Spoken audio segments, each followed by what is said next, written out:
Aula 2. Espelho, espelho meu, o reconhecimento da sombra em nós. Vamos ver esse negócio aí de espelho, gente.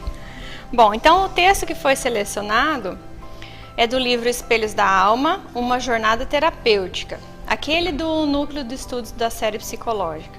O capítulo é o 5, Confronto com a Sombra, Identificação da Sombra, escrito por Marlon Reikdal. É só um trecho, tá? Categoricamente, Jung afirma: infelizmente, não se pode negar que o homem, como um todo, é menos bom do que ele se imagina ou gostaria de ser. Todo indivíduo é acompanhado por uma sombra. Quanto menos ela estiver incorporada à sua vida inconsciente, tanto mais escura e espessa ela se tornará. Isso é Jung falando. De modo genérico, pode-se afirmar que sempre quando desejamos agir de determinada maneira e não conseguimos, quando agimos impulsivamente e depois nos arrependemos, quando somos tomados por compulsões, quando sentimos uma presença nos puxando para o outro lado, como uma força dentro de nós mesmos, estamos nos referindo à sombra. Em geral, as filosofias que creem na influência dos espíritos atribuem ao plano espiritual a causa de todas essas interferências na personalidade, nos impondo um comportamento que não temos. Certamente devemos considerar mais esse fator na compreensão do comportamento humano. Porém, não podemos esquecer que já ficou estabelecido na codificação e nas obras complementares que os espíritos influenciam os elementos que se encontram dentro de nós, sejam evidentes ou ocultos. Os espíritos não são capazes de criar defecções morais em nós, mas conseguem despertar aquilo que estava adormecido, mais íntimo, e que talvez em nós mesmos tenhamos consciência. Assim, podemos tomar os temas de nossas obsessões como um indicativo de uma parte de nosso lado sombrio. Então, às vezes a gente atribui tanta coisa aos espíritos e ele está dizendo aqui que somente tem acesso os espíritos àquilo que nós temos dentro de nós. Eles não incluem nada no nosso interior. E aí ele cita Greenberg, ilustra a presença da sombra através de tudo aquilo que a cultura considera feio e desadaptado, como, por exemplo, a inveja, a cobiça, a ambição, o ciúme, o desamparo, impotência, derrota, solidão e a própria dor de conviver com isso. Cita ainda os sentimentos de poder, ideias cruéis e assassinas, impulsos asquerosos e ações moralmente condenáveis. Então, ao invés de admitirmos termos esses conteúdos, esses quesitos dentro de nós, preferimos atribuir a algo externo. E por que não os espíritos, né? A gente consegue fazer essas atribuições. Ela é a parte desadaptada, primitiva, subdesenvolvida do ser. Aquela força impositiva que nos toma, que surge sem ser chamada e faz com que depois não nos reconheçamos ou nos sintamos mal por termos agido daquela forma. Por ser uma atitude reprimida ou simplesmente desconhecida para o ego, somos capazes de jurar que não agimos assim ou que não fizemos com aquela intenção. Afinal, a sombra é inconsciente. O pior de tudo isso é que muitas vezes somos apenas nós que desconhecemos essa sombra. As pessoas que realmente se relacionam conosco, que convivem diariamente, aquelas que precisam de nós e principalmente aquelas outras com quem não nos damos bem, identificam com muita facilidade esse lado sombrio. A pessoa que está fora consegue identificar, mas nós muitas vezes não conseguimos, né? E por esse motivo que popularmente se diz: se quiser saber quem você é, pergunte aos seus inimigos. Boa noite, pessoal, tudo bem? Vocês viram que o texto foi pontual em alguns aspectos que a gente discutiu semana passada, né? Especialmente nessa tendência que nós temos de culpar os espíritos obsessores. Coitadinhos dos espíritos obsessores, né? Nenhum espírito é capaz de criar em nós o que nós não temos. Seria até uma injustiça isso, né? Então a gente vai aprofundar um pouco mais hoje as nossas discussões sobre a sombra. Começamos semana passada, ainda estamos engatinhando aí sobre sombra, tentando ainda compreender todo esse aspecto que nos compõe, mas existem algumas possibilidades de nós, de uma maneira mais prática, identificarmos esse lado escuro, esse lado sombrio em nós. Então hoje a gente vai começar a discutir sobre um desses aspectos, não é o único, mas é um aspecto importante e muito útil para nós que estamos nesse processo de autoconhecimento. Porque se a gente entender, compreender como eu posso enxergar a sombra em mim, isso é muito útil para o nosso processo de reconhecimento desse lado sombrio e naturalmente de levar luz, de fazer com que o ego ilumine esse aspecto escurecido nosso. E quanto mais luz nós levarmos a esse lado oculto, menos nós vamos culpar as pessoas, os espíritos obsessores e o exterior. E mais nós vamos trazer a responsabilidade sobre a nossa vida para nós mesmos, que é o objetivo maior, né? Essa consciência. Mas antes de nós iniciarmos as nossas reflexões, eu vou propor aqui um exercício. Nós vamos precisar refletir sobre 3 perguntas. Antes da nossa exposição e da nossa discussão, nós vamos tentar responder 3 perguntas sobre nós mesmos. E também sobre o mundo, as circunstâncias e as pessoas com quem nós convivemos. O importante é que vocês sejam o mais sincero possível nessas respostas. Primeira questão aí para nós respondermos. Escreva os defeitos que você sabe que você possui. Escreva os defeitos que mais te incomodam nas outras pessoas. Esse é mais fácil. Sempre achar o defeito no outro é mais fácil. Questão 3. Escreva uma atitude negativa que você tem certeza que jamais faria na sua vida.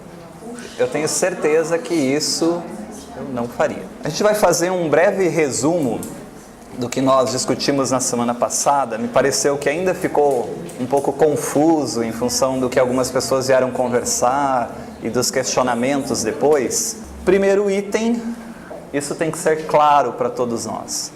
Todos temos uma sombra. Isso ficou claro das nossas discussões? Na verdade, a gente ainda até poderia dizer que é a sombra que nos tem, né?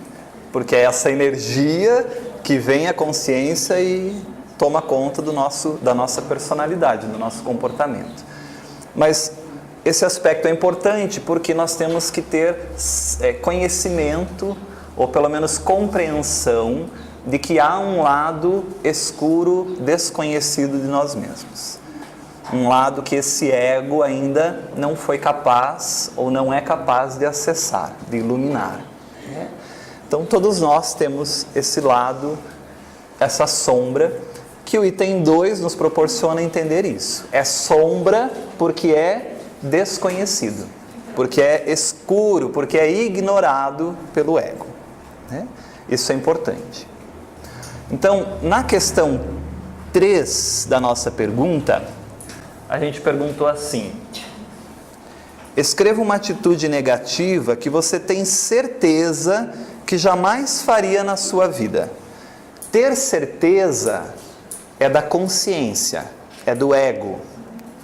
E a gente sabe que esse ego não enxerga todo o conteúdo inconsciente. Então, se nós temos uma sombra, dá para ter certeza que a gente não faria? Não dá. A gente não consegue garantir que tem certeza que jamais faria, por exemplo. Não, Wagner, mas eu jamais mataria alguém. Sim, nessa existência. Com a educação que você teve, com as condições que essa existência te proporciona. Mas e em outras condições? Será que você não mataria uma pessoa? Então nós temos que pensar qual é o trabalho do mundo espiritual, em especial dos espíritos que planejam a nossa reencarnação, o trabalho gigantesco que é para nos inserir dentro de um contexto social favorável ao nosso crescimento. E ao mesmo tempo manter inconsciente, inacessível ao ego, muitos aspectos das nossas deficiências, que se virem à tona naquela existência, é muito provável que a gente não dê conta do que a gente se propôs a fazer. Vamos pensar assim: quem de nós hoje estaria apto a renunciar o filho em nome do Cristo, como fez Joana de Cusa?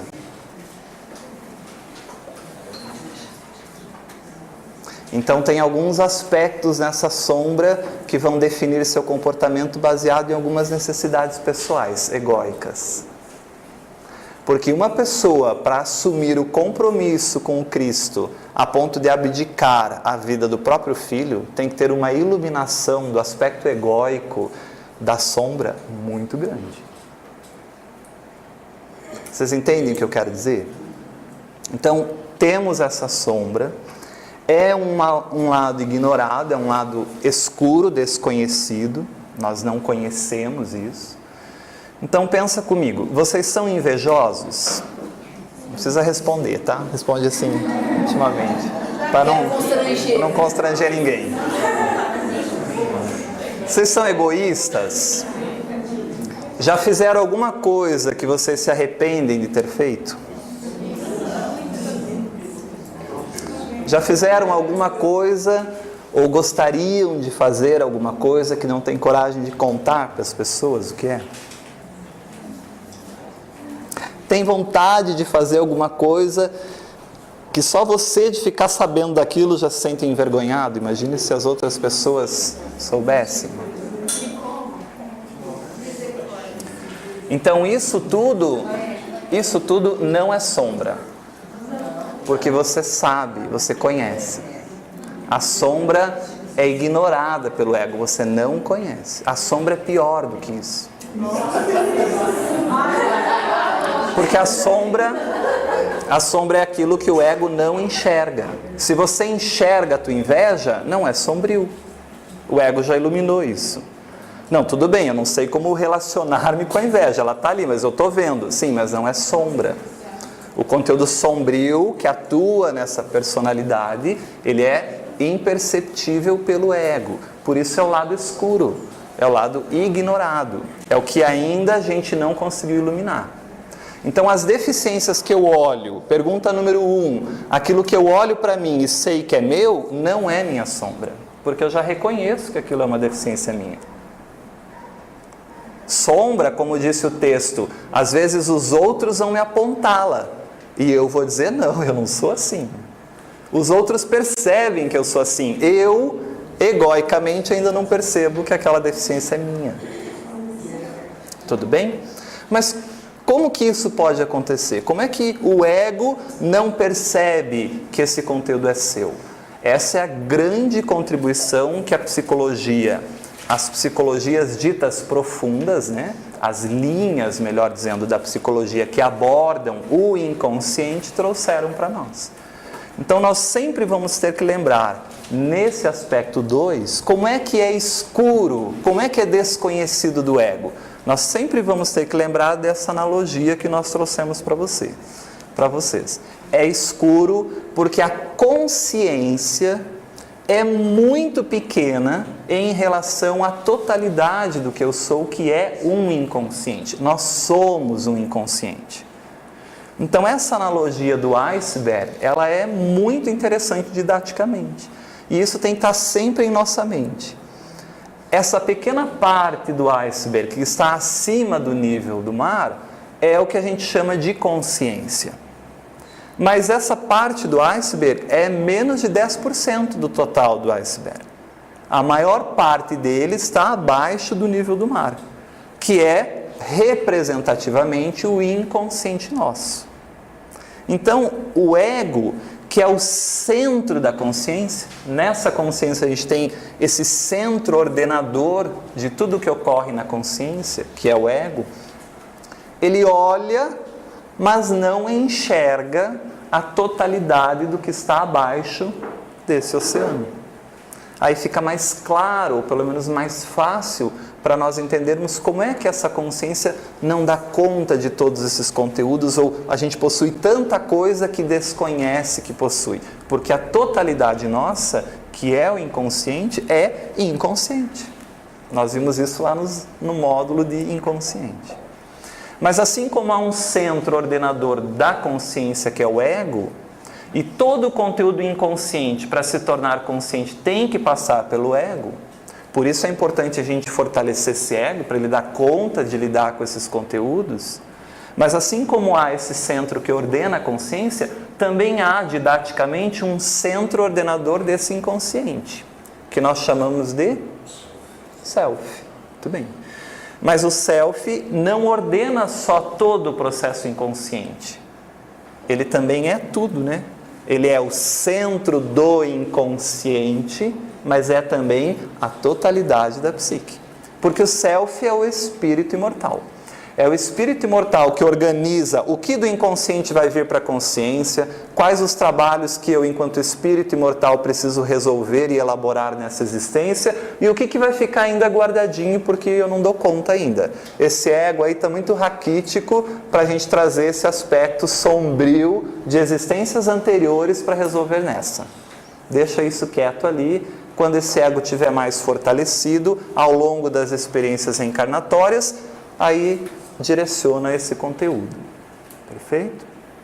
Então, a sombra, ela é abaixo do nível do mar. Ela está no inconsciente. Por isso o ego não percebe. Então, a inveja que eu percebo em mim é um conteúdo que o ego já iluminou ali, nessa escuridão. Não é mais desconhecido, não é mais escuro. Agora, o interessante é a gente perceber que essa sombra, ela é didaticamente uma camada mais superficial do inconsciente. Vamos pensar assim, é uma camada que está mais próxima da consciência. Porque esse inconsciente tem tanta coisa ainda aqui para baixo, que se a sombra é difícil o ego iluminar, quem dirá se relacionar com esses conteúdos que estão mais profundos no inconsciente? Não é trabalho para uma única existência. A gente não consegue dar conta de tudo isso. Então é importante a gente entender que a sombra é ignorada pelo ego justamente porque é inconsciente. Mas também entender que a sombra é uma camada mais próxima dessa consciência. Ou seja, é o que a gente mais facilmente, entre aspas, muitas aspas, pode entrar em contato. Porque aqui para baixo ainda tem mais coisas, né? Se a gente for falar aí na psicologia analítica de ânima, ânimos, então isso é uma camada mais profunda, que dificilmente a gente vai conseguir se relacionar tão profundamente com esses aspectos nossos, perfeito? Então, item 3 da nossa revisão. A deficiência que eu reconheço ou que eu percebo em mim não é minha sombra. Porque eu reconheço. Se eu reconheço, essa boiazinha, essa rolinha aí já percebe aquilo que está boiando no oceano. Mas tem muito lixo desconhecido nesse oceano que a rolhazinha, que é a consciência, não percebe, né? Jung vai dizer que essa analogia do iceberg é muito interessante para comparar a consciência em relação ao inconsciente, mas que seria mais oportuno comparar a consciência ao inconsciente como uma rolha de garrafa perdida na imensidão do oceano, né? Para a gente ter a noção da proporção consciência e inconsciente. Então, quantas coisas boiam nesse oceano da nossa alma que essa rolhazinha não tem consciência de que é nossa? Isso é importantíssimo a gente ter claro. O trabalho de autoconhecimento passa fundamentalmente por perceber esse lado sombrio e reconhecer que ele é meu. Porque se eu não sei que aquilo é meu, não tenho condições de trabalhar aquilo. Eu estou ainda achando que o problema não está em mim. Não sou eu, não é comigo. Se eu não reconheço que aquilo é meu, eu atrapalho muito as possibilidades de me relacionar com aquilo, de ressignificar aquilo, de dar uma nova direção, um novo direcionamento para aquela energia. Enquanto eu não identifico que isso é meu, o problema não está em mim, na verdade. Está fora de mim, dos outros. Então, é importantíssimo no processo de autoconhecimento a gente entrar em contato com o nosso lado sombrio. Como, Wagner?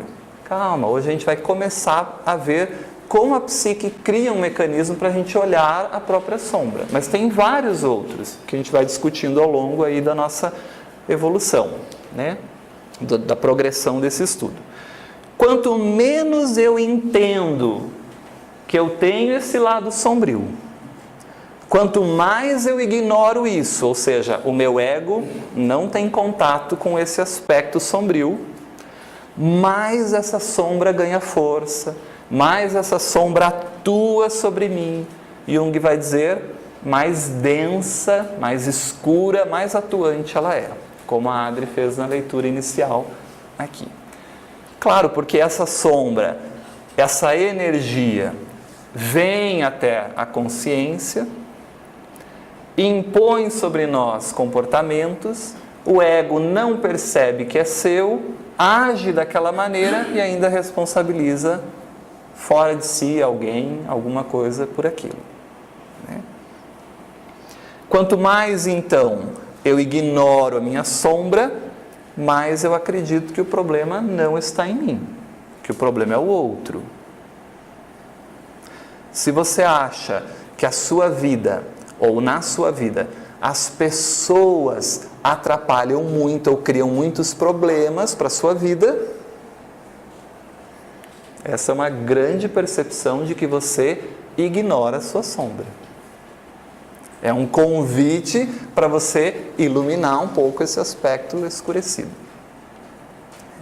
Somente então, a partir do momento que eu reconheço, ilumino, vamos pensar assim, que o ego coloca a luz, né, naquele meu lado escuro, é que ele deixa de ser desconhecido. Nossa, então quer dizer que toda a mágoa e o ressentimento que eu guardava era porque eu era orgulhoso e me senti ferido no meu orgulho? Mas é muito difícil reconhecer isso. Eu vou ter que mudar posturas, paradigmas, o que eu acreditava. Estava tão bom achar que o problema era você. Por isso Jung vai dizer, é um problema de ordem moral confrontar a sombra. Porque ele tira a gente dos alicerces do ego, do que eu acredito, do que eu penso, da maneira que eu entendo a vida. E me propõe uma nova maneira de pensar. Mas é somente a partir do momento que eu reconhecer que eu me magoei porque eu me senti ferido no meu orgulho e na minha vaidade, que vai me dar possibilidades de eu me recuperar. Então eu tenho que reconhecer que aquilo é meu, para eu dar condições de trabalhar esse bicho-papão. Senão não tem como, senão o problema está fora de mim. Agora, ninguém consegue fazer com que o outro enxergue sua própria sombra. Apesar do outro ser muito bom para identificar o nosso aspecto sombrio, ele não consegue fazer com que a gente perceba isso, porque a gente tem uma atitude egóica de dizer, não, isso não é meu. Você está falando isso porque você tem inveja de mim, você queria estar onde eu estou e não consegue, aí você fica falando isso, que eu sou isso. Então, ninguém consegue fazer o outro enxergar a própria sombra. A sombra só pode ser iluminada pelo próprio indivíduo. Não tem como pegar azeite conquistado e colocar na lâmpada ou na lamparina de outra pessoa para acender a luz. Cada um tem que conquistar essa descoberta, essa iluminação da sombra, essa conquista de virtudes, esse combate, esse esforço para vencer as deficiências morais, como Kardec diz. Isso é trabalho pessoal, intransferível. Intransferível. Só dá para ser iluminada pelo próprio indivíduo nesse processo de autoconhecimento. Quando a gente começa a se relacionar com a sombra, existem duas coisas. A primeira é a morte, né? Nossa, estou pior, estou piorando, está uma porcaria a minha vida, porque agora eu estou tendo contato com tudo que era meu e eu não conhecia, né? Mas também há uma grande oportunidade de ressignificação de tudo isso, de cultivo, de trabalho com essas deficiências e, principalmente, a gente para de jogar a carga, o peso das nossas deficiências fora de nós. E as pessoas têm uma tendência a dizer, nossa, de forma geral a convivência, o relacionamento, a vida contigo é mais tranquila, porque a gente começa a tomar a responsabilidade dessas ações. Agora, quando o outro que enxerga melhor a nossa sombra do que nós, como disse a leitura inicial, vir para mim e falar assim, Wagner, mas você é realmente agressivo, você machuca as pessoas, a maneira de você falar é agressiva. O que eu, que não identifico esse lado sombrio, vou dizer? Eu? Você está louco? Da onde que você vê agressividade em mim? Da onde que eu sou agressivo? Então, quanto mais exagerada for a reação de negação, quando me apontam deficiências, maior é o meu desconhecimento da própria sombra. Tá, mas não vou aprender isso daí para mascarar, né? Então, a pessoa vai falar que você é vingativo, você vai dizer, não posso reagir exageradamente, então, minha irmã, eu não sou negativo, o que é isso? Não, né?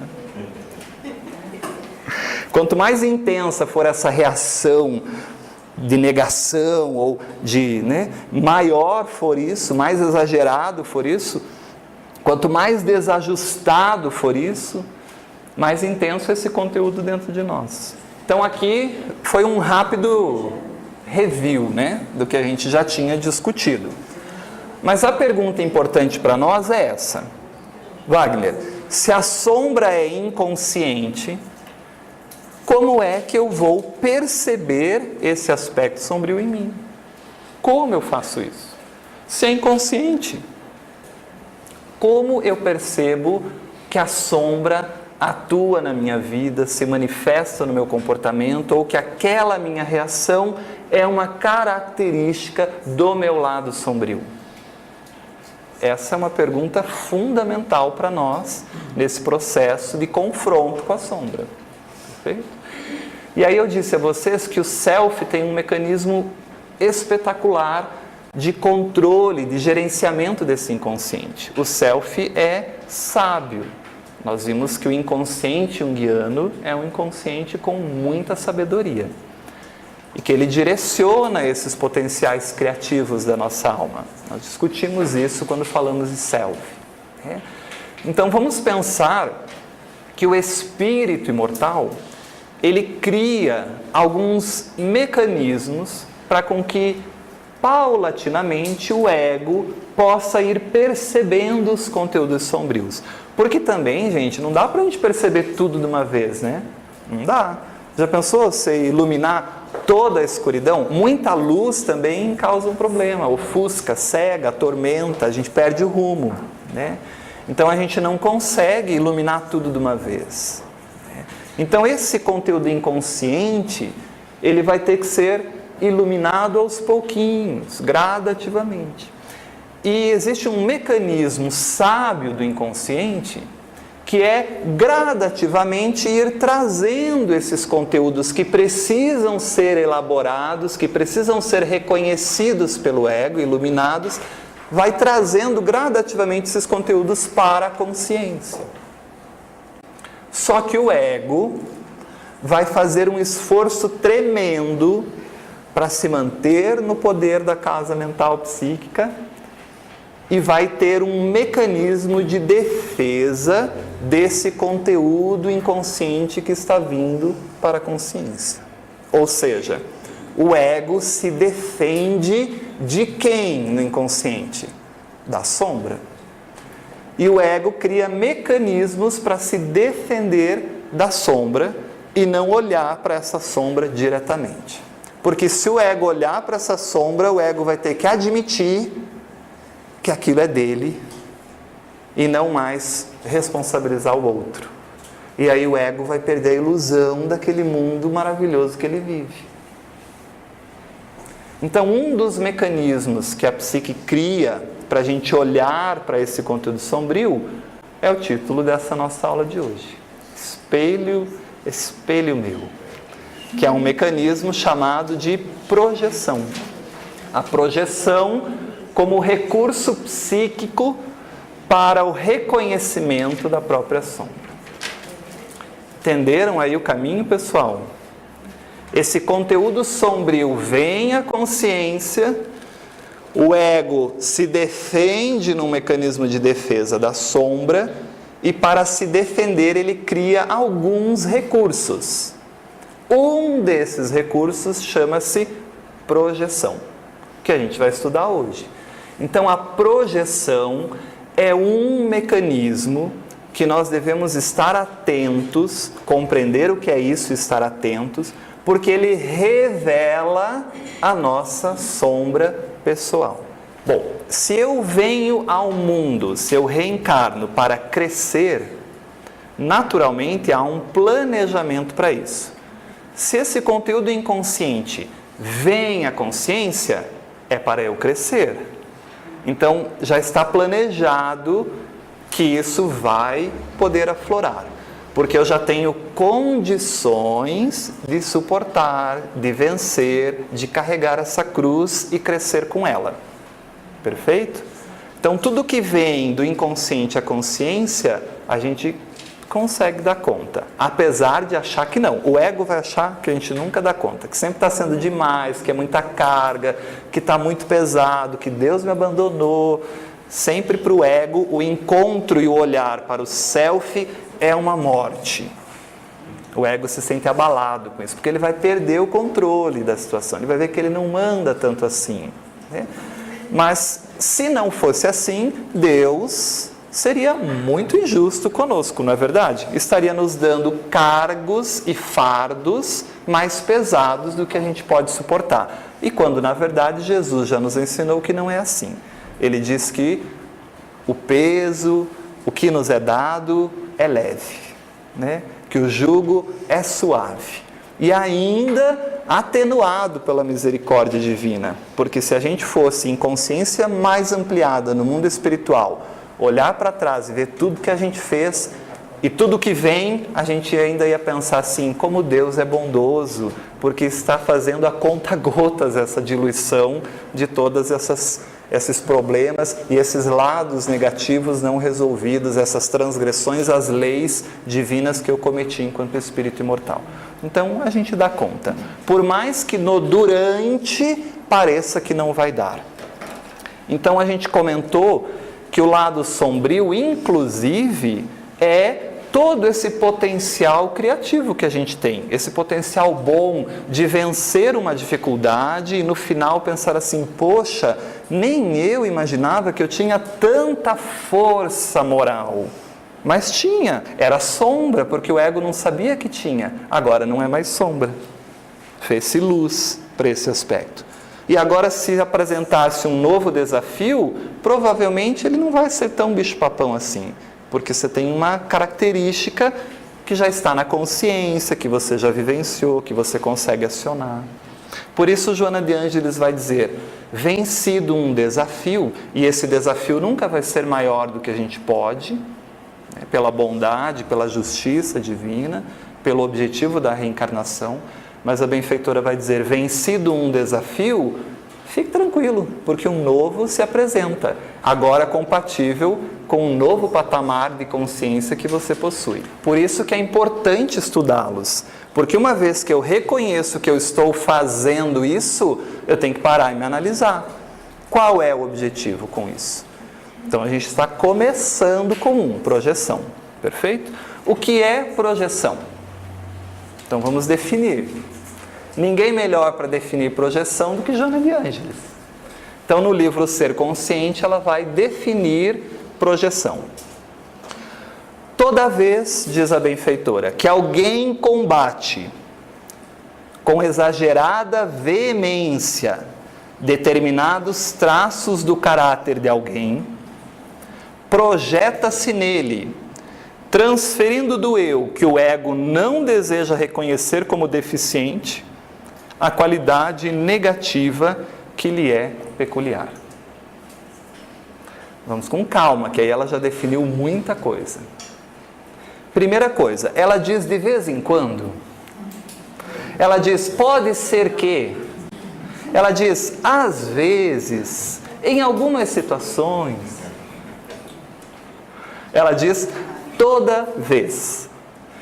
Toda vez que alguém combate determinados traços do caráter de alguém com veemência exagerada, porque olha o que a fulana fez, porque olha o jeito que o Beltrano se veste, porque olha, projeta-se nele, ou seja, transfere daquilo que o ego não deseja reconhecer como deficiente. O inconsciente mandou um conteúdo, o ego olha para aquilo e diz assim, isso aí será que é meu? Não, melhor eu achar que não é meu não, e joga para fora.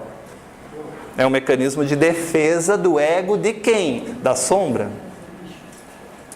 O ego que não deseja reconhecer como deficiente, porque vai abalar a estrutura do ego, né? Vou ter que assumir que sou eu, vou ter que cair do cavalo, vou ter que ficar cego.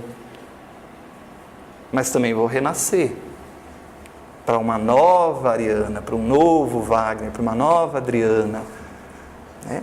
Desde que eu consiga ir integrando esse conteúdo em mim. A qualidade negativa que lhe é peculiar. Então, é minha a qualidade negativa. E como o ego não reconhece, projeta, joga para fora. E aí eu vejo no outro a qualidade que é minha. Como se o outro fosse o quê? Um espelho refletindo a minha sombra. É genial esse mecanismo psíquico, porque é uma maneira com que a gente pode reconhecer a nossa sombra. Por isso que a lei de sociedade é uma lei divina. Ninguém cresce sozinho, não tem como projetar a sombra. Claro, um dos mecanismos e das razões para a lei de sociedade ser uma lei divina, né? Existem inúmeros outros. Na projeção, olha só, o transtorno psicológico torna a sua vítima o espelho no qual o doente se reflete inconscientemente. Você não percebe que você está fazendo isso. E se você falar para a pessoa, não, o que te irrita nela é seu, ela vai dizer, meu, você está louco. E aí, como a gente viu, né? Quanto mais exagerada é a negação do meu aspecto deficiente, mais eu desconheço a sombra. Há uma necessidade de combater nos outros o que é desagradável em si. Então, todo sentimento exagerado, raiva exagerada em relação aos outros, a postura crítica impiedosa em relação aos outros, para e contempla, porque é tudo conteúdo seu. Mas se fosse o Wagner que estava falando isso, vocês não precisavam dar importância. Mas quem fala isso é Freud, é Jung, é Joana de Ângeles, é Jesus. Aí é um pouquinho mais de peso, né? Porque Jesus falava como o mecanismo projetivo?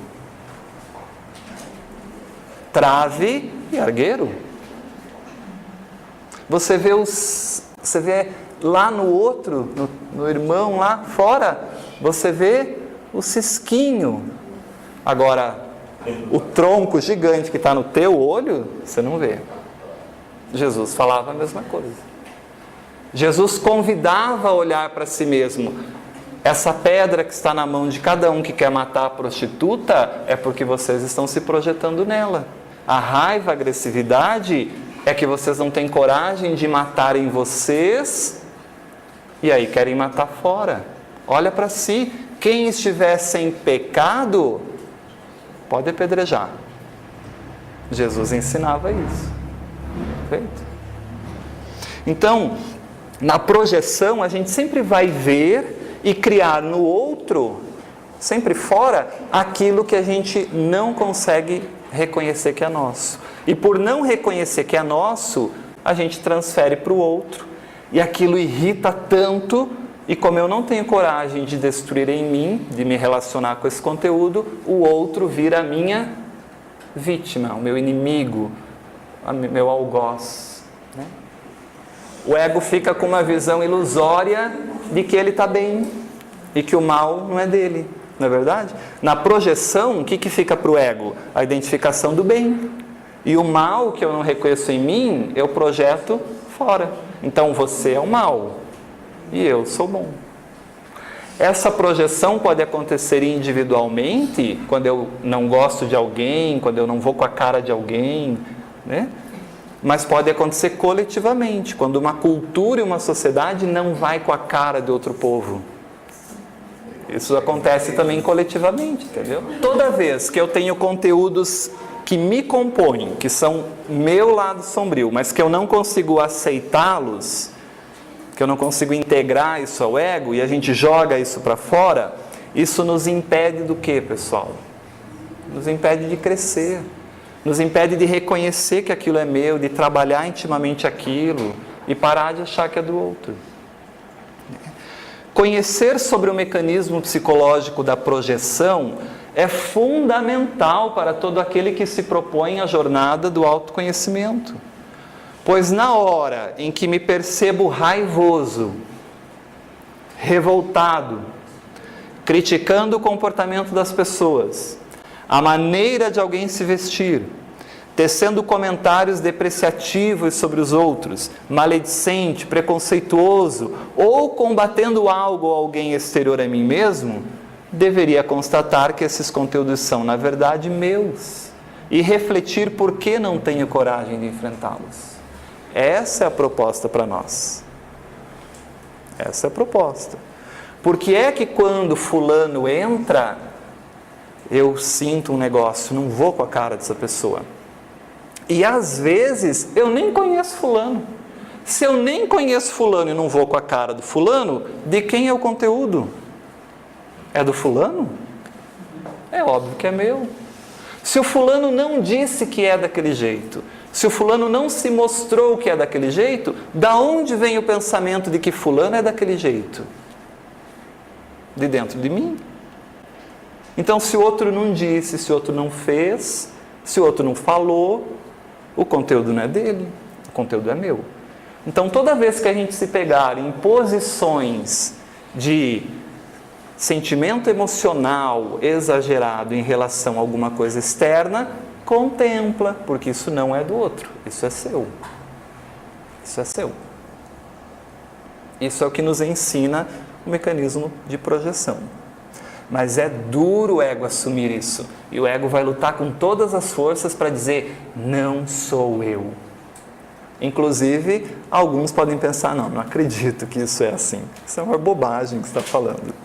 Porque o ego quer continuar no poder dessa casa mental. A projeção é uma operação no qual o sujeito quer expulsar de si e localizar no outro qualidades, sentimentos, desejos que ele recusa em si. Qualidades, sentimentos, desejos que ele recusa em si. Trata-se sempre de rejeitar para fora o que se recusa a reconhecer em si ou o que se recusa a ser. Então, as nossas projeções transformam o mundo à nossa volta na nossa própria face, na nossa própria sombra.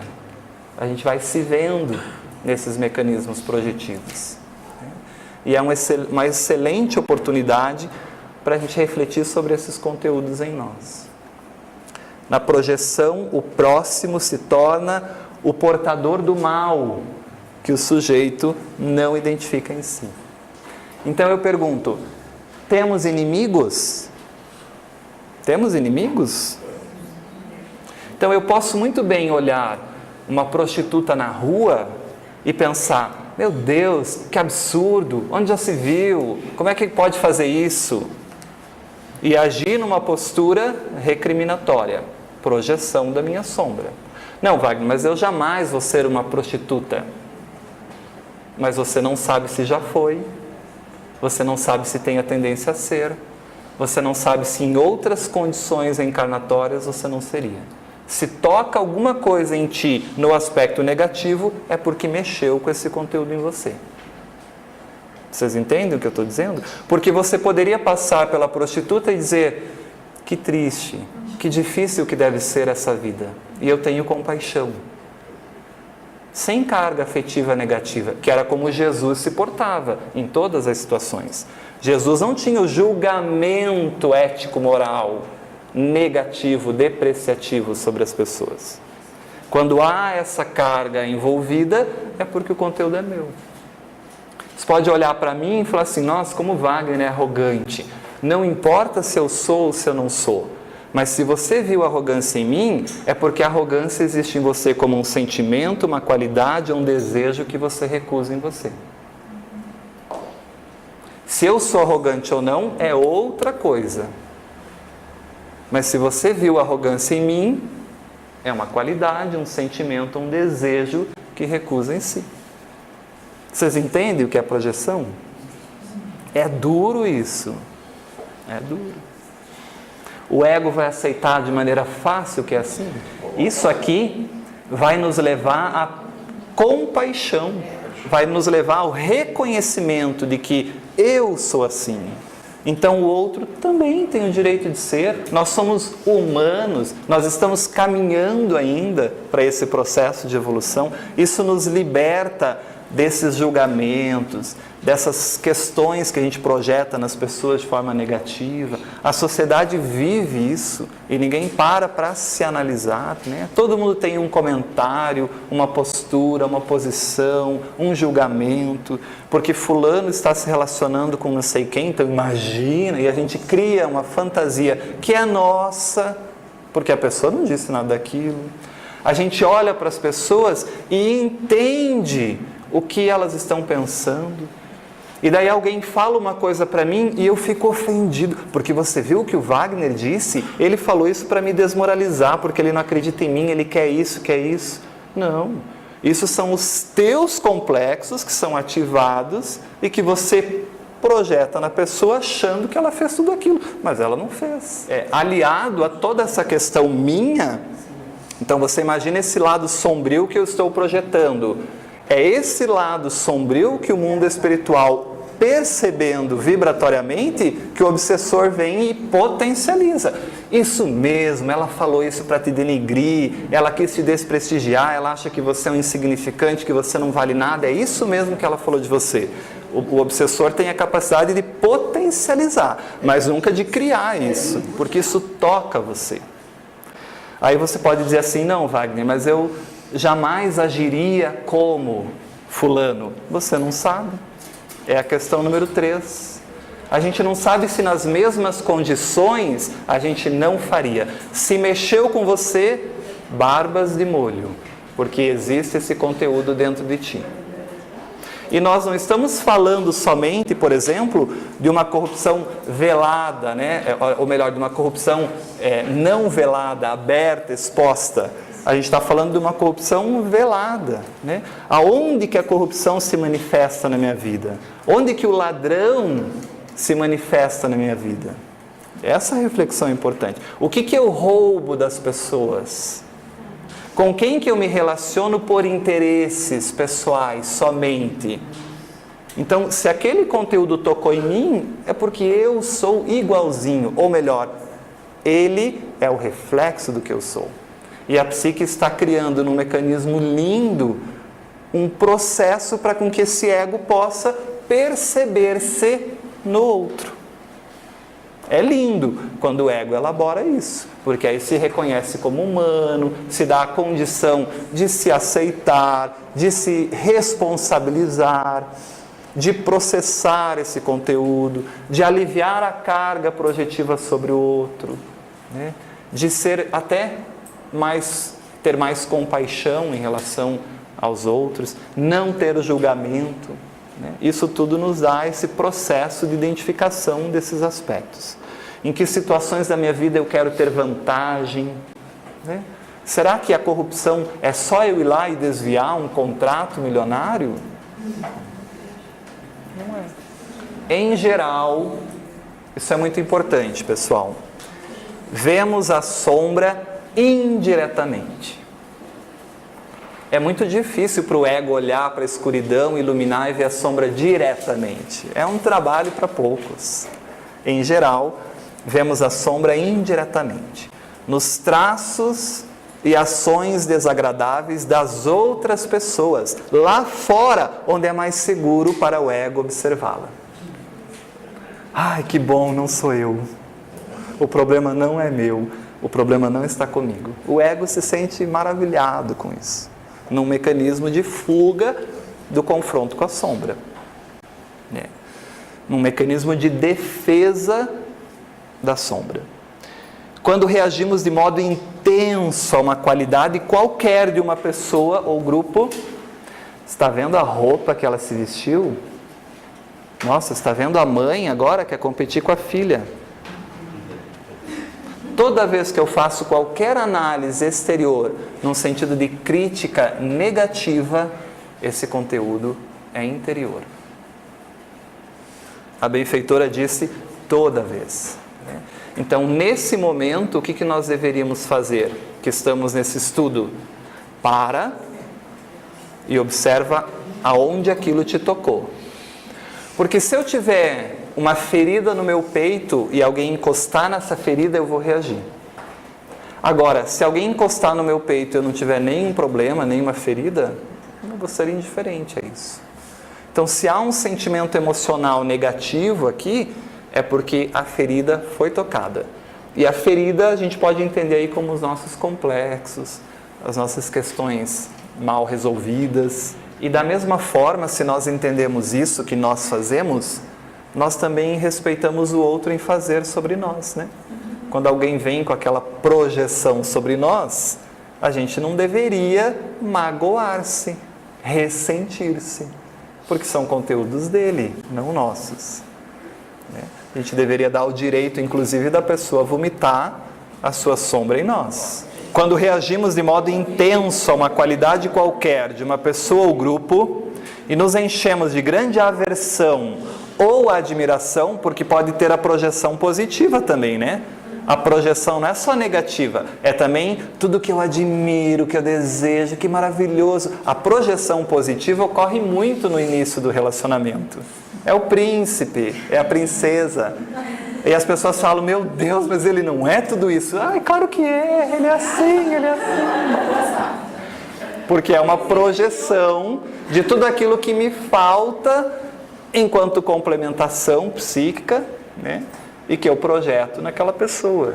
E depois, quando eu vou percebendo que aquelas projeções realmente são projeções, são minhas, aí a gente tem alguns caminhos que o casamento pode tomar. O mais egóico, o mais simples é o divórcio, claro. Esse é o mais simples e o que pouco crescimento leva ao ser. Porque divorciar-se é muito simples. O difícil é conviver, vencer as projeções, crescer em conjunto com as diferenças, usar as diferenças para nos educar. Esse é o desafio do relacionamento, né? Separar é o caminho mais simples, é o mais fácil. Não que isso não seja possível também de ser feito. Não estamos fazendo nenhum julgamento. Muitas vezes é necessário, né? Às vezes há situações em que não há outro caminho, né? Mas o caminho mais elaborado no processo de autoconhecimento é a reflexão de tudo isso. E isso deve, de forma geral, ocorrer conjuntamente, né, para com que os parceiros cresçam. Essa reação talvez seja a nossa sombra se revelando. Nós nos projetamos ao atribuir essa qualidade a outra pessoa, num esforço inconsciente de bani-la de nós mesmos, de evitar vê-la dentro de nós. É exatamente a definição, né, de projeção. Um sentimento, uma qualidade, algo que eu não aceito, que eu não desejo, que eu não quero em mim, eu jogo para fora. E aí é interessante que os autores dessa obra, como eu disse, esse Ao Encontro da Sombra é um livro com vários artigos organizados por Connie Zweig, essa autora, e um outro autor. E aí tem uma discussão interessante, uma analogia num dos artigos que diz assim, ó: imaginemos um motorista que, sem perceber, usa óculos com lentes vermelhas. Ele teria dificuldades para distinguir entre as luzes vermelha, amarela e verde dos semáforos e correria perigo constante de sofrer um acidente. Tudo para ele é vermelho, né? Ele usa uma lente vermelha. De nada lhe adiantaria que algumas, ou mesmo que todas as luzes que ele percebesse como vermelhas, fossem realmente vermelhas.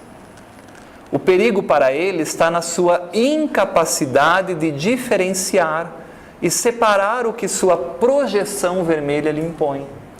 Então, tudo para ele é vermelho. Ele não consegue distinguir o que é verde, o que é amarelo, do que é vermelho. Ou seja, o que da minha vida é projeção minha e o que não é. Isso é importante para nós. E isso é só num processo de autoconhecimento, né? Quando ocorre uma projeção de sombra, está falando para nós, não somos capazes de diferenciar entre a realidade da outra pessoa e nossos próprios complexos. Eu não sei o que realmente é seu e o que é meu. É tudo teu. É tudo lente vermelha. Eu estou impune. O problema é tudo vocês. Sempre fora. Não conseguimos distinguir entre fato, o que realmente aconteceu, e o que o meu ego fantasiou, o que eu criei. Não, mas você não sabe, ele falou com o sentido de me denegrir. Será mesmo que ele falou com o sentido de te denegrir? Será que foi essa a intenção? Ou foi como o seu ego percebeu? É a sua lente, é o seu complexo, é a sua ferida que foi ativada de inferioridade, de incapacidade. Porque daí qualquer coisa que as pessoas falarem para você, você vai ver como incapacidade, inferioridade. As pessoas estão conversando no canto, eu olho e falo assim, tá vendo? Estão falando de mim, só pode. Estão falando de como a aula está ruim, de como o slide está feio, de como isso, porque o meu complexo de inferioridade foi ativado. Agora, se eu tenho de superioridade, eu vou ver duas pessoas conversando e vou falar assim, nossa, estão falando de mim, estão adorando a aula, que gostoso, estou poderoso, o slide está lindo, porque é o complexo de superioridade. E as pessoas nem estão falando de mim. Então, as pessoas andam na rua, vem alguém conversando, quem tem síndrome do pânico evidencia isso. Não, eu saio na rua, está todo mundo olhando para mim, as pessoas estão falando de mim, é um desespero. Olha a lente. E como você tira o ego dessa lente? É um processo de autoconhecimento.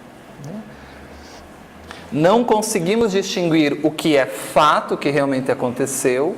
Será que a pessoa falou com essa intenção mesmo? E às vezes você conversa com a pessoa e não tem aquela intenção.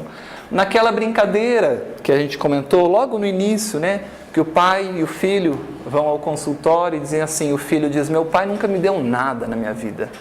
E o filho diz do pai. E o pai senta e diz, eu sempre dei tudo para o meu filho. Que lentes são essas? Quem está falando a verdade? Ambos. Porque é a verdade que cada ego vê. Cada um tem seu complexo, sua ferida que foi acionada, que foi tocada. Né? Quando Jesus é interrogado sobre a verdade, ele fica em silêncio, porque ele sabe exatamente que cada ego tem uma lente para interpretar o que é verdade, o que é certo. E vai dizer para a pessoa que é agressiva e que expõe agressividade, que não percebe a agressividade porque é sombrio, que ela é assim. Ela não vai aceitar que é. Assim como, e aí vou pegar pesado no exemplo que Joana de Ângeles dá, vai dizer para a mãe que os filhos saíram de casa e ela ficou depressiva, que o problema é o egoísmo dela que causou aquilo. Vai falar para a mãe, nossa, mas você é egoísta, hein? Ela voa em você. Mas a benfeitora Joana de Ângeles vai dizer que a síndrome do ninho vazio, que a gente vai ter um discurso de nossa, mas a mãe se dedicou aos filhos, que coisa linda, maravilhosa, deu a vida pelos filhos, agora eles estão saindo de casa e ela está deprimida, que coisa nobre. Ela vai dizer, vai com esse pensamento que você vai ver onde você vai parar. Porque na verdade ali há uma mãe que deu tudo para o filho, que abriu mão dos seus desejos e das suas vontades e das suas realizações pelos filhos, e agora não admite que eles saiam e ela fique sem nada. Agora, vai admitir isso. Já estou sentindo a vibração das mães. Quando na verdade deveriam ficar felizes por eu ajudar vocês a reconhecer a sombra. Então vocês entendem que é difícil? Vocês entendem que é uma questão moral? É moral. Porque a benfeitora vai dizer, quem ama, ama. Não quer nada em troca. Se você se deprime porque seus filhos estão saindo de casa e te abandonando, você está esperando algo em troca. E esperar algo em troca é egoísmo. Agora vai reconhecer isso. É duro. É difícil. Mas é um processo de enfrentamento da sombra. Aí, aquela mãe que o filho traz um parceiro ou uma parceira em casa e não está bom, não serve para casar com você, não está bom. E aí traz o segundo e traz a terceira, e pode trazer quantos quiser, nenhum vai estar bom. Porque ela diz assim, meu filho, eu quero o melhor para você, mas ela só não completa a frase, eu quero que você se case comigo. Porque eu investi tempo em você, eu abri mão dos meus desejos por causa de você, eu deixei de fazer um monte de coisa que eu queria e não pude por causa de você. Agora ela ou ele vem e fica com o lucro? Agora, vai admitir isso. É um processo de olhar para si. Por isso, não conseguimos distinguir o que é fato, o que é fantasia. Onde começamos e onde o outro termina. Não conseguimos ver o outro, nem a nós mesmos. Tudo um mecanismo inconsciente ali de projeção. Agora, é preciso muito autoconhecimento para a pessoa chegar e assumir. Realmente, a minha depressão é porque eu era egoísta. É só aí que se inicia a cura. Nesse exemplo, tá, pessoal, que estamos dando, porque a depressão tem inúmeras origens, multifatorial, né? Cada um é um. Mas uma vez reconhecido a causa, é mais fácil a cura real acontecer. Senão a gente fica só na periferia, né? E toda vez que eu não resolvo as coisas inconscientes, a vida é cíclica. Acontecem as mesmas coisas. Então acontece isso, depois de um ano tudo de novo, depois de 3 meses tudo de novo. A minha vida se repete, tudo igual. Então eu caso, daí eu brigo, daí eu volto, daí daqui um pouco eu brigo de novo, daí eu me separo de novo, daí eu volto, daí agora nós somos outros, daí eu caso, eu brigo, tudo igual. Ou seja, a vida cíclica, ela mostra para o indivíduo, acorda para as questões que têm que ser resolvidas no inconsciente, que você não está resolvendo, está projetando. Por isso o nome, né? Espelho, espelho meu. Lembram da historinha da Branca de Neve, dos 7 anões? O que a bruxa vê no espelho, a Branca de Neve? Não, né? Ela vê a sombra dela mesma projetada na Branca de Neve. Como ela não tem coragem de resolver o aspecto sombrio nela, ela vai matar quem? A projeção. O inimigo está fora. Mas na verdade o espelho mostra a sombra. Ó. O espelho aparece assim. É o reflexo sombrio da bruxa. Quem não reconhecendo o seu lado sombrio, projeta na Branca de Neve. E aí a Branca de Neve vira uma carga afetiva e emocional exacerbada. Ninguém pode ser mais linda do que eu.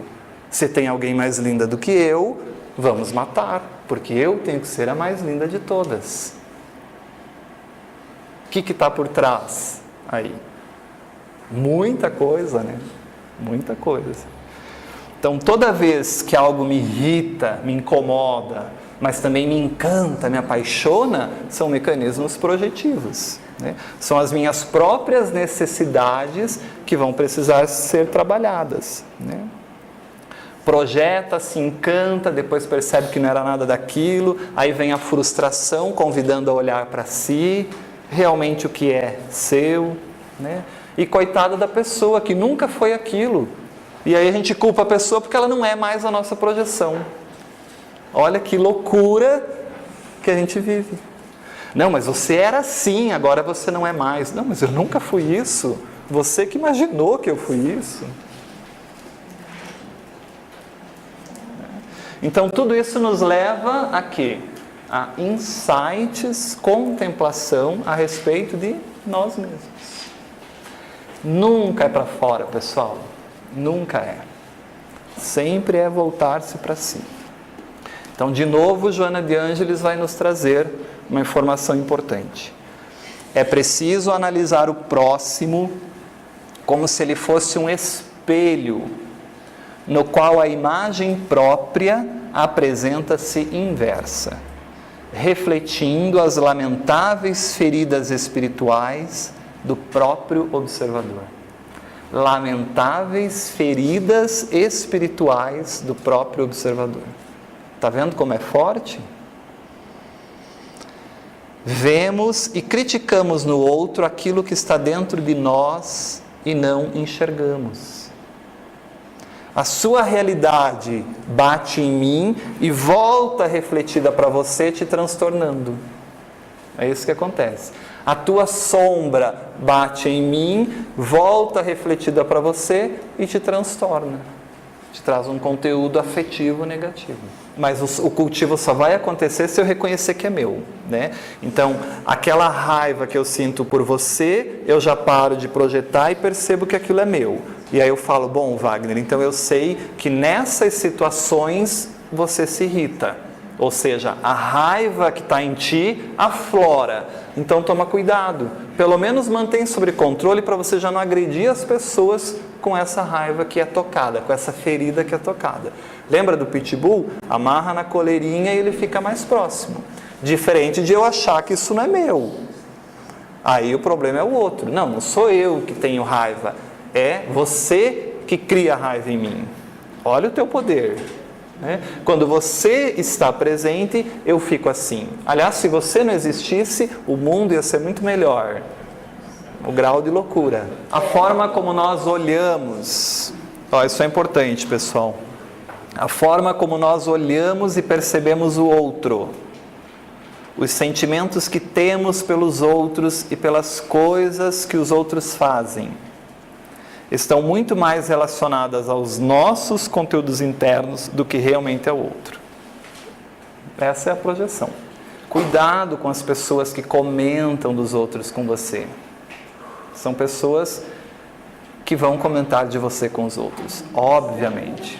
A pessoa tem o hábito de falar mal. A maledicência é um hábito e uma deficiência moral, né? Se ela fala de outra contigo, ela fala de você com outros. Agora, a nós nos cabe o quê? Ouvir e morreu aqui. A gente não leva isso adiante. A gente não alimenta a conversa. Realmente, eu acho isso. É que você não sabe o que ela fez comigo. E vai. Aí pronto, é a fome com a vontade de comer. E mais o que está no mundo espiritual, fica a tarde inteira no chimarrão, na pipoca, falando da vida dos outros. Se eu vejo duas pessoas conversando e tenho certeza que estão falando de mim, esse conteúdo veio de onde?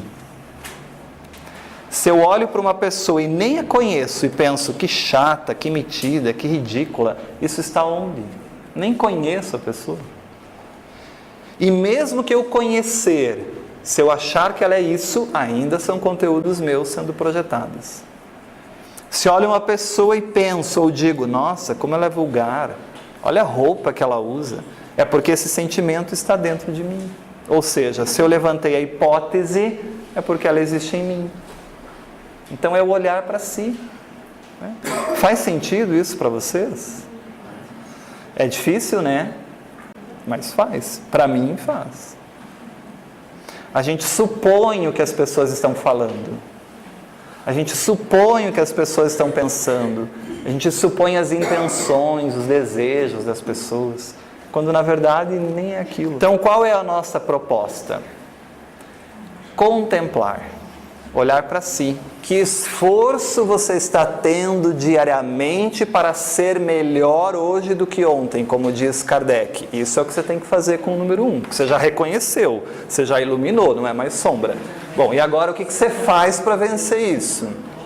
Mas a gente vai trabalhar isso depois, tá? Que é o cultivo das emoções. Então a gente vai ter que contemplar quando? E aí vem a prática, ó, as situações práticas. Toda vez, nós que estamos nesse grupo de autoconhecimento, buscando se conhecer e se melhorar, então sempre contemplar. Contemplar é olhar para si, refletir, analisar de onde surgiu aquilo. Toda vez que algo nos outros nos irrita ou nos incomoda. Primeiro ponto. Alguma coisa nos outros te irritou, te incomodou? Contempla que isso é seu. Antes de julgar, condenar, falar mal, é teu. Toda vez que nós nos afastamos fisicamente de alguém, ou emocionalmente de alguém. Ah, aquela pessoa não dá para conviver não. Tá louco, é muito difícil, deixa ela lá, eu aqui. Você projeta tanto a tua sombra nela que você não quer conviver com ela. Quando você entender o que você projeta na pessoa, você vai querer se aproximar, porque não é mais da pessoa, é teu. Você vai até pedir desculpas. Nossa, me desculpas, me desculpe, tudo que eu via nunca foi seu, sempre foi meu. Isso é a maior atitude de humildade que a gente pode ter, né? É isso que Paulo de Tarso conseguiu nesse estágio do desenvolvimento de autoconhecimento. Então, algo que nos irrita, incomoda, quando nos afastamos físico ou emocionalmente de alguém. Comentamos sobre a vida das pessoas e dizemos: eu estou falando mal, estou apenas fazendo um comentário. Projeção da sombra. Se a pessoa vem até você e fala algo, você já até conhece um pouquinho sobre a pessoa. Ela está falando dela mesma. Ela está vomitando a sombra dela em você. Toda vez que nós criticamos as pessoas, seja de forma declarada, eu odeio fulano, seja de forma velada. Ari, não quero falar nada, tá? Mas cuidado com o Vaninho. Mas por que, Wagner? Não quero falar nada, a vida vai te mostrar. É a minha sombra projetada. Contemplar quando criamos inimizades com as pessoas e ficamos sempre esperando pelo momento em que ela faça algo considerado errado para falarmos, viu? Eu avisei como ela era. Parece que é um prazer quando o outro que a gente considera inimigo se ferra na vida. Olha a sombra de vingança, de agressividade, né, dentro de nós. Quando falamos, olha, tome cuidado com fulano. Uma situação também que mostra, revela aí a nossa sombra. Contemplar quando... Tudo isso é mecanismo projetivo, tá? Conseguiram perceber? Mecanismos projetivos. Sentimos antipatia por alguém ou quando não vamos muito com a cara da pessoa. Contempla que tem conteúdos teus que foram tocados. Assisto TV e presto mais atenção na roupa, no cabelo, nas atitudes, nas plásticas que acho que a pessoa fez, no botox que ela colocou, deixou de colocar, seguidos por comentários depreciativos. Estou mais preocupado com a aparência do que com o conteúdo transmitido. Nossa, isso é claríssimo, né? Comigo acontece diariamente ao redor, assim, né? Onde a gente convive, é muito claro perceber isso. Ando pela rua e ao ver algo faço um comentário negativo. Olha o tipo da roupa que ela está usando. Olha que cabelo ridículo. Com uma saia curta assim. A mãe está tão magra que está querendo competir com a filha. Será que a pessoa não percebe que está ridícula com essa roupa? Vocês ouvem esses comentários? Eu também. Afinal, a Terra é um mundo celeste. O bem prevalece, não há mais mal nenhum. E para finalizar, duas assertivas crísticas, então. Espero que tenha ficado claro o que é projeção. E o mais importante, que a gente perceba isso no nosso comportamento, né? Agora, adianta falar isso com as pessoas? Claro, você vai ser taxado como doido, louco. Nossa, você é louco. Olha a teoria dele, que absurda, né? Jesus dizia, então, pois a boca fala daquilo que está cheio o coração. Cabe, né? A boca fala daquilo que está cheio. Veja que Jesus era psicológico. E outra afirmativa interessante do Cristo, nessa perspectiva, não temos mais inimigos fora, né? Não temos mais. Reconcilia-te com o teu inimigo interno, enquanto estás no caminho do progresso com ele, né? É claro que interno e do progresso são inserções, né? Mas a gente pode ter essa interpretação psicológica. Reconcilia-te com a tua sombra, enquanto está nesse caminho evolutivo com ela. Perfeito, pessoal?